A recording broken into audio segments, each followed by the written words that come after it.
আমাকে জানানো হলো যে বিডিআর দরবার হলে গোলাগুলি হচ্ছে।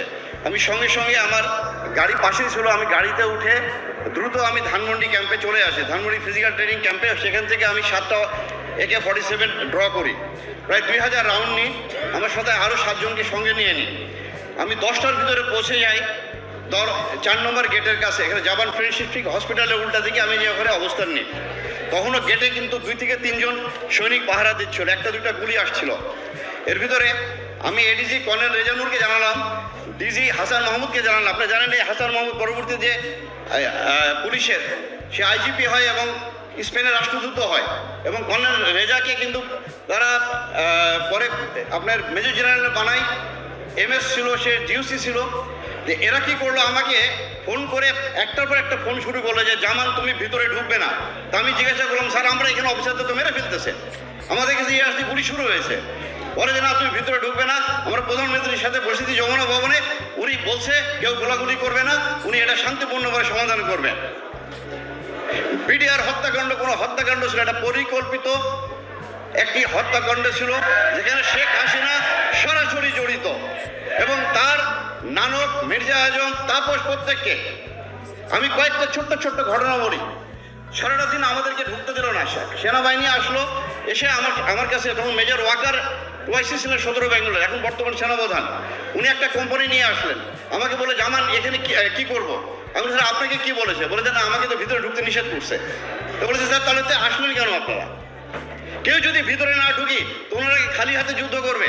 এর ভিতরে কর্নেল গুলজার আমাকে ফোন দিল 10টার থেকে 10:15 দিকে, জামান তুই কোথায়, তুই তাড়াতাড়ি আমাকে বাঁচা, এরা এখন অর্গানাইজ না। আমি বলি স্যার আমি এসে গেছি স্যার, আমাদের ঢুকতে দিচ্ছে না। কর্নেল এমদাদ আপনারা জানেন, one of the best commando of Bangladesh, 500 জাম করেছিলেন উনি, ওনার জানে ভয় করে কিছু ছিল না। এই কর্নেল এমদাদ আমার জামান তুই একটা প্লাটুন নিয়ে ভিতরে আয়।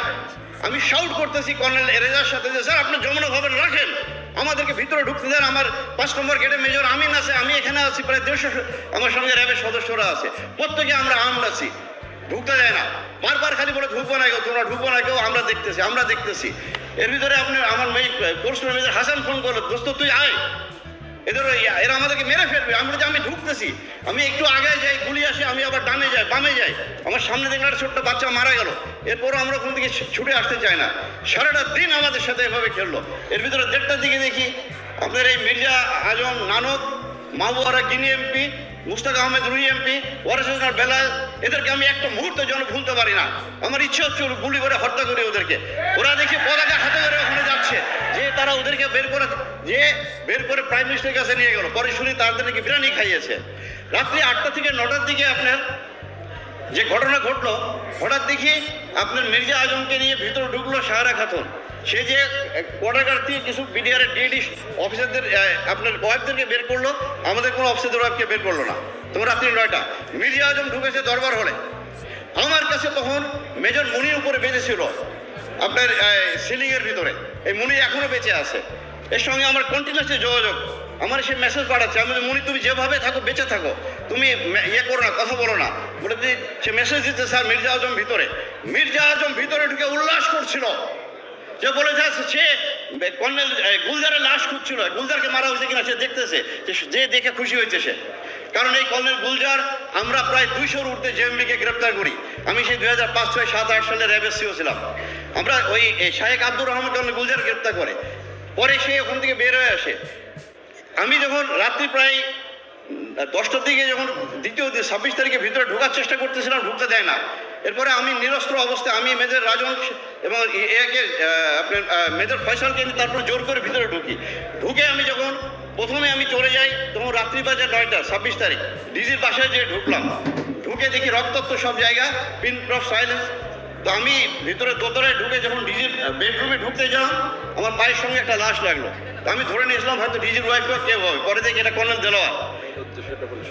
তো এই যে আপনার পুরো জিনিসটা, পরের দিন যখন আমি ইন্টারোগেশন শুরু করলাম, এই 2-3 দিন পরে ইন্টারোগেশনে যে আমি সুবেদার তোরাবালিকে ধরলাম। এই সুবেদার মেজর তোরাবালি কে ছিল? লেতেন লিটনের ভাইস সন্ত্রাসী, আওয়ামী লীগের হাজারীবাগের নেতা। তোরাবালির মোবাইলে আমি প্রায় 42টা কল পেয়েছি, যেখানে সে ইন্ডিয়ার সাথে যোগাযোগ করতেছে। এই কলগুলো আমাদেরকে বের করতে দিল না। আমি কাজলকে ধরলাম, কাজলের মোবাইল কম্পিউটারে আমি পেয়েছি পুরো নকশা কিলিংয়ের। এই কাজল তোরাবালি আমি সিপাই হাবিবকে ধরে ইন্টারভিউ করি, তার পকেটে আমি পেলাম তাপসের ভিজিটিং কার্ড। আমি তাকে জিজ্ঞাসা করলাম তাপস কি করতে আসতো, বলে স্যার উনি মাঝে মাঝে আমাদের ক্যান্টিনে আসতো। একজন এমপি কিভাবে ক্যান্টিনে আসে, কার অনুমতি আসতো? পুরাটা প্ল্যান গেম ছিল, তারা এই কিলিংটা করলো। কিন্তু আমাকে 11 দিনের মাথায় ইন্টারোগেশন বন্ধ করে আমাকে পোস্টিং করে দিয়ে ডিজিএফআই এমআই থেকে বলা হলো তুমি যদি পরবর্তীতে কথা বল তোমাকে অ্যারেস্ট করা হবে। পরে 12 সালে আমাকে আপনার অবসরের জন্য চিঠি ধরিয়ে দিলে তুমি বাড়ি চলে যেতে পারো। এই পুরা কিলিংটা আপনি একটা পুরো অর্কেস্ট্রেট কিলিং। এই কিলিংয়ের সাথে শুধু এরা না, আমাদের প্রতিবেশীও জড়িত আছে। আমি বিশ্বাস করি বর্তমান বিডিআর কমিশন এটা উদ্ধার করবে, না করলে আমাদেরকে করতে হবে ভবিষ্যতে, যদি আমাদেরকে রাষ্ট্র ক্ষমতায় যদি দেশের জনগণ নিয়ে আসে। ধন্যবাদ সকল।